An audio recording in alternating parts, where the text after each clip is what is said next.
Например, при един човек, който страда от паник атаки, това, което можем да направим ние, е да направим пълна диагностика на ума, духа и тялото на този човек. Чрез нашия апарат, който е биорезонансов квантов фидбек, ние имаме способността да анализираме 14 000 честоти в човешкото тяло, което ни дава много ясна картинка дали тия паник атаки са причинени от някакъв физически проблем, например дефицит на витамин B12 или на витамин D, или на някакъв друг невротрансмитер. Дава ни способността да фиксираме този проблем и ако сме го отстранили до тук, значи проблема е ясен. Ако не сме го отстранили до тук, това ни освобождава пространство в неговото съзнание, когато той вече е спокоен и в състояние да взима решения, ние да работим с неговия ум, там където всъщност възникват всички проблеми на стрес.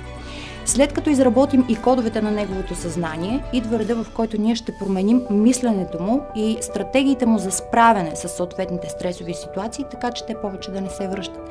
Тоест ние решаваме, търсейки единствения проблем и решавайки единствения проблем, развръзваме цялата верига от проблеми, която следва.